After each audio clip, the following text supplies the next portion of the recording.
All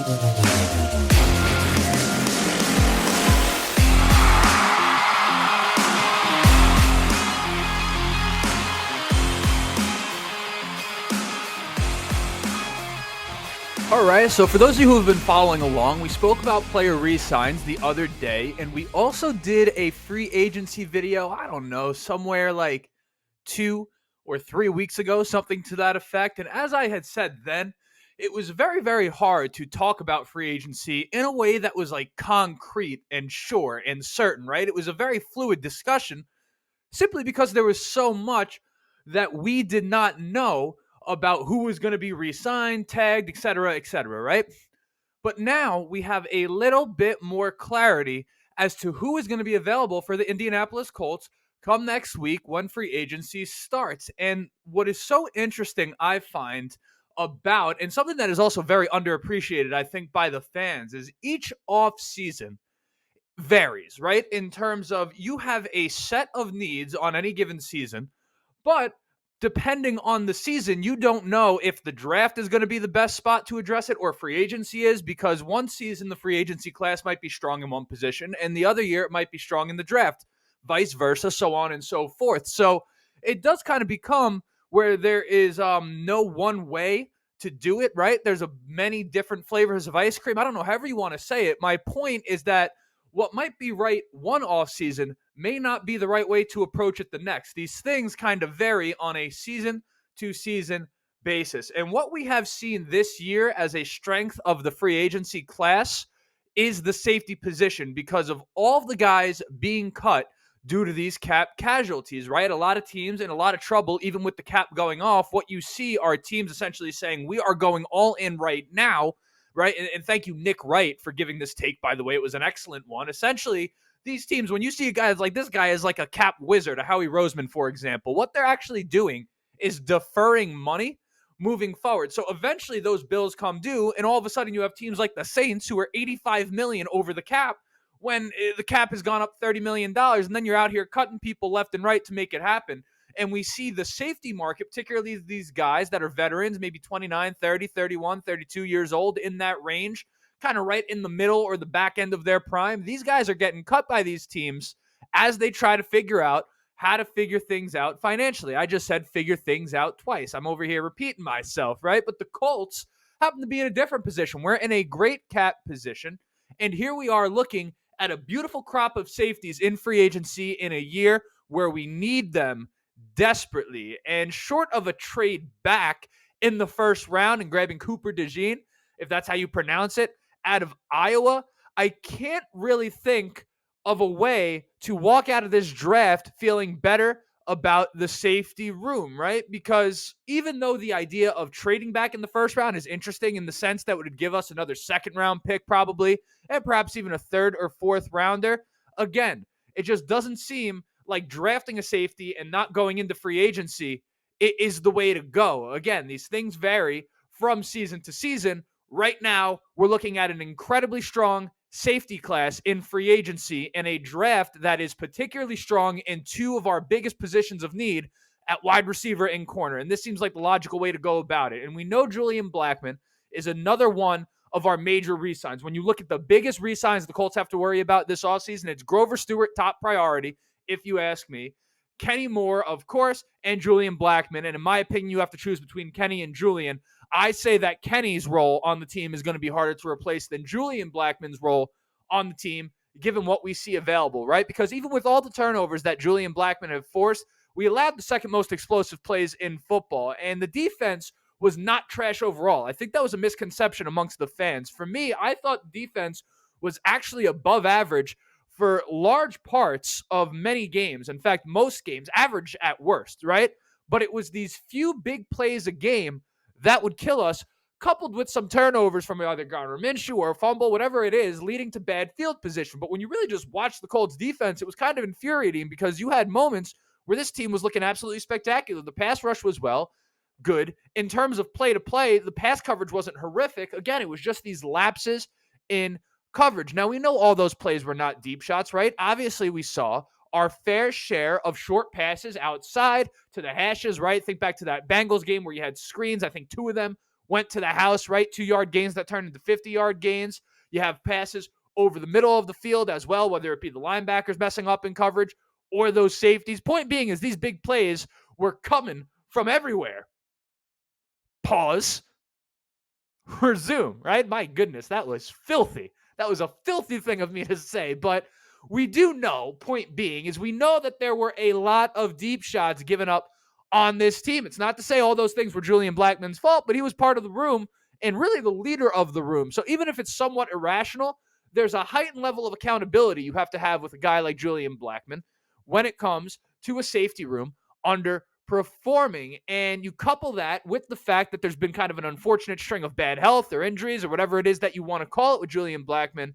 It just seems, or rather, it's hard for me to say that he should be a major priority in re-signs with this free agent safety class. Now, I'm not opposed to him being back, but there are so many guys in this free agency class, and at his age, I assume he may demand a contract. I am of the opinion that if we give money to safety, I would rather pay a guy that's maybe a little bit more proven or a little bit more of a veteran if possible. So I want to get into some of the guys that we need to keep our eye on as Colts fans. Not all of them. I'm not giving an in-depth breakdown of everyone, but I just kind of want to get to the point there because I do expect Ballard to make one big signing, not many, but one big signing, right? Because you know how Ballard is, right? Well, look, we'll be as aggressive as we feel like we need to be, yeah? That's kind of how he goes about it. And here we are looking at a position in safety that I feel we need to be aggressive at, and I expect him to add players at the position. So we'll hit on that, as well as going into just a few other guys that I like, just kind of sporadic weapons, things of that nature, and or other positions that I think the Colts should be addressing in free agency. But before we get into that, you know what it is. Got to introduce myself. My name is Justin. This right here is the Riding the Bench Colts podcast. As always, I ask anyone on YouTube enjoying it, go ahead, shoot it a like. It's going to help me get out to as many Colts fans as humanly possible. If you're listening to the audio version, I wouldn't mind a 5-star review. Let the people know how much you like the show. If you don't like it, 1 star, don't leave it. Ain't going to help me worth a bit. We finally got past 2,100 subscribers. We're shooting for 2,200 before 23. 5,000, 10,000, a million Colts fans on Mars by the time it's all said and done. But if you keep coming back, enjoying the content, maybe today's the day you subscribe. If not, that's fine. I really just want you to enjoy the episode. My goal over here is to make being a Colts fan a funner thing to be. I want this to be a place where we feel like we can have civil discussion, right? And good discussion. I want to create a smarter Colts fan. It's kind of what we do over here. And I ain't talking about the Hoosiers. I ain't talking about Purdue, the Pacers, none of that. It's all Colts, only Colts, all the time. That's what we do over here. But without further ado, let's get back into the episode, and I can quit talking about things I would like you to do for me, right? So, when we talk about the safety room, as I think I said before, and if not, I'll say it again, I really like the idea of it being a veteran that we add to this room. I really wish, actually, we had kept Rodney McLeod a couple years back. I thought there was no reason to let him go. It's not like he was going to be expensive.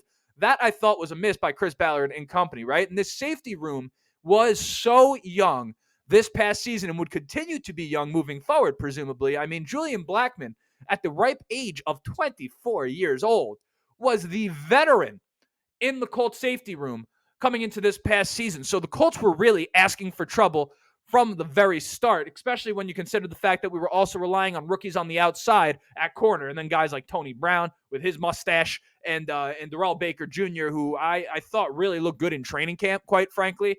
And during the season, I don't know what happened. I'm not ready to count him out yet. I think he might be able to bounce back. Point being, though, is you can't rely on the guy, but we're talking about safeties, right? Even if it means grabbing another guy, a veteran, and retaining Julian Blackmon, we need the veteran presence in the safety room. That's my point. Mike Mitchell was the closest thing we had. Former Colt was coaching the room. The Colts have decided to not bring him back. So this team is in desperate need of a veteran leader at this position. In fact, now that I think about it, a core of a free agent veteran and Julian Blackmon out there is really not a bad idea. I don't know financially how it would make sense, but you think about having Blackmon, a free agent, Nick Cross and Rodney Thomas kind of behind them as rotational pieces, really giving them time to come into their own, right? I actually think that's not a bad idea. Any veteran we bring in would probably be on like a 2-year deal. That kind of sounds like the sweet spot to me. And the idea of having Nick Cross coming in rotation, whatever, right? You get my point. But let's get into some of the names that I like. Not all the names, just going to start listing them pretty quick. Just so you have a basic idea of what we're looking at. Justin Simmons will start there. You think being a Colts fan is tough, man? The Broncos fucked up so bad when they traded for Russell Wilson. And mind you, I've always been a supporter of Russell Wilson. That was a tough go for the Denver Broncos, right? Now, Justin Simmons may not be the all-pro that he once was, but he is still a top-flight talent at this position.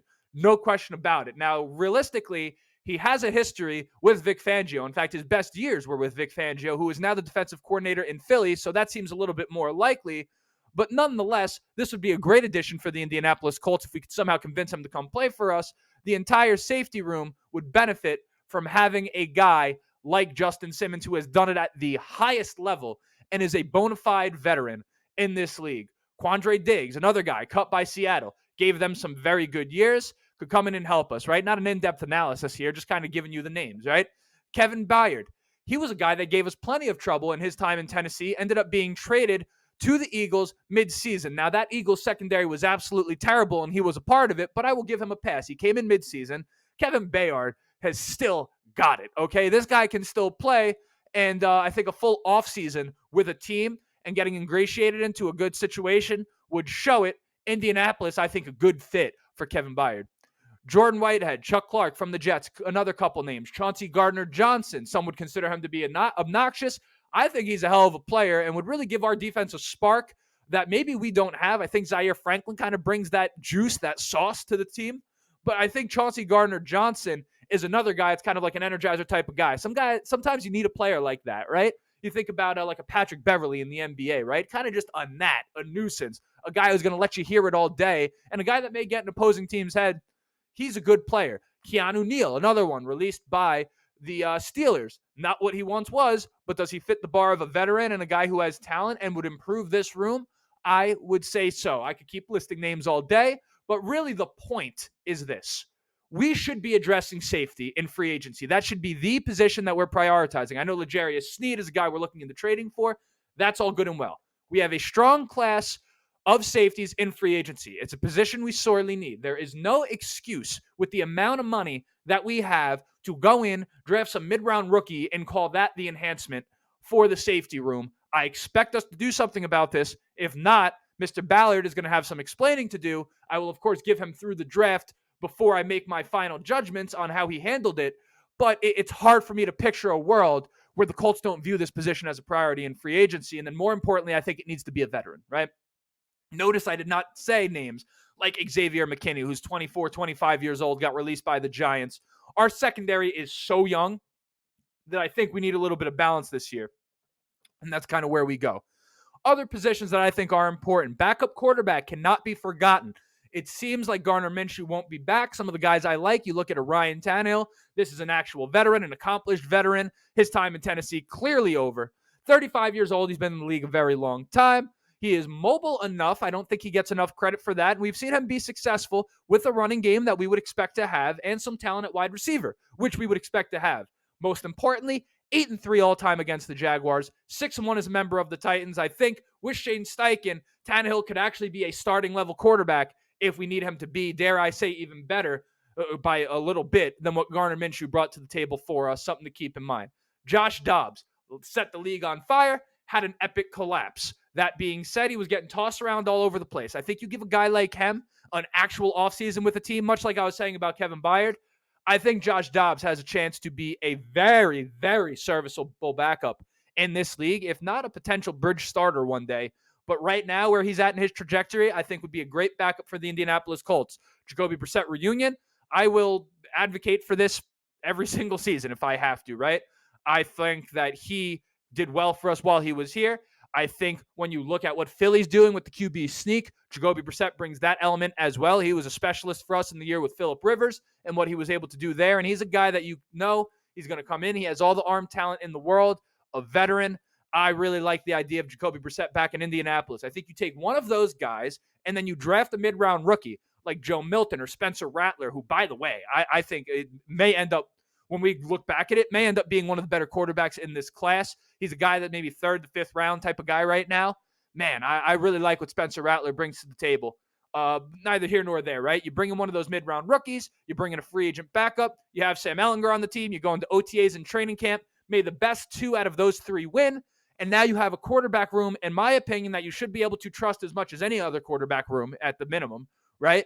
Going into a season where we don't know Anthony Richardson, some of us are worried he's injury prone. We don't know for sure. But the idea is that you would have some reinforcements behind him. That's kind of my plan there. But I think it starts with us getting a guy in free agency if we let Minshew walk. It starts right there. Offensive line depth. I'm not going to pretend that I know the names we should get, but I will say this. You cannot have too much depth on the offensive line in this league. It is arguably the most important position group in all of football. Now, at minimum, it is wildly underappreciated. I'm not here to debate how important offensive line is. Anyone who knows the game of football well and is a longtime fan is very much aware of how important this position is, right? Really not the point to get into the rankings of who's important, right? I like our starting unit right now. We were a little bit thin last year. Now, of course, Danny Pinter was a guy that got hurt, and he was supposed to be a piece of depth, but we weren't exactly rich with depth prior to him.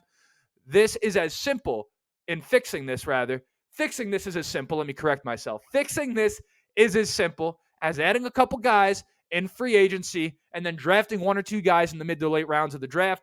Boom.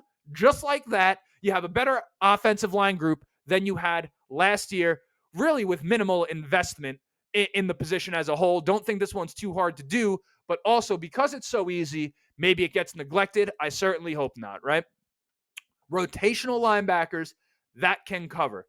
I enjoy Sagan Olabi and Grant Stewart. Really like what these guys bring to the table. But these are guys who are high motor, attack the ball type of players. Ronnie Harrison Jr., I'm a little unclear as to what his status is with the Indianapolis Colts right now, but he's a guy I'd like to see us have back. I thought he made a pretty solid impact for us, all things considered. And I think Gus Bradley really enjoyed his presence. I think he's a guy that could come in and be a piece here. But when you look at the way we play defense, right, that 4-3 defense, that 4-2-5 type look, you need guys that could come in and rotate in at minimum on third down and play some pass coverage. That is what made Shaquille Leonard so special. Chris Ballard is on record saying that was the very reason they drafted him. With all he brought to the table, the reason they drafted Shaq Leonard was for third down situations, and obviously we know what he became before the injuries derailed him, right? Chris Ballard is also on record as recently as a week or 2 ago, stressing the importance of this role on the team, so I do expect it to be something he goes after. A couple of other weapons, just a few that I would like. Again, not like the whole kit and caboodle of guys that I would like per se or possibilities, but just ones that I like my top guys that I think are realistic signings for the Colts. Antonio Gibson. You look at a guy like Zach Moss, we know what he brought to this team this past season. I think he's going to get a well-deserved crack at a starting job with another team.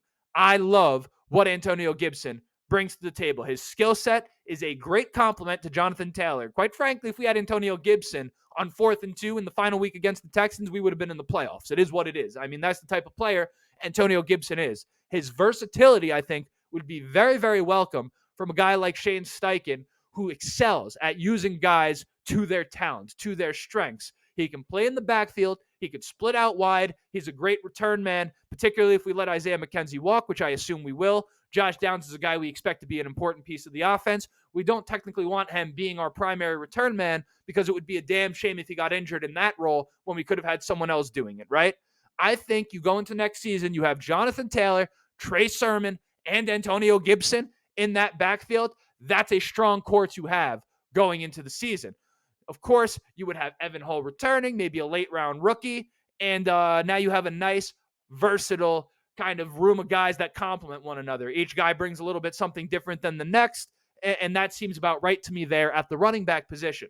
Josh Reynolds, another guy, just a good depth piece, a solid wide receiver. Not special at anything per se, but really not deficient anywhere either, right? I would really prefer us to be tacking wide receiver high in the draft. There are so many guys, right? It's kind of the argument because people say there's depth in this draft, and there is, but there's also top-end talent, and it would be a damn shame in a year with so much talent for us to not come out with any of the top-flight talent. So I really want us to address that at wide receiver, and I really look at free agency as a place for us to get wide receiver 4, wide receiver 5 type talent this season. Josh Reynolds is a great piece. I will say there's a caveat to that because one thing is possible. It's a domino that hasn't fallen yet, but it seems likely. If Tyler Lockett were to get cut by the Seattle Seahawks, I think that is a wonderful idea for the Indianapolis Colts, even if it costs them a couple dollars. right? The Seahawks missed the playoffs. They got rid of Pete Carroll, kind of a new regime coming in, new coach, DK Metcalf, and what he brings to the table, and the emergence of Jackson Smith and Jigba, who is special, completely unrelated to the Colts. In 3 years' time, Jackson Smith and Jigba will be considered one of the top 7 wide receivers in football, top 10 at minimum. You can mark my words on that, but that's neither here nor there, right? Cutting Lockett kind of seems like a situation where it's more when that happens, not if that happens. It's one man's trash is another man's treasure, right?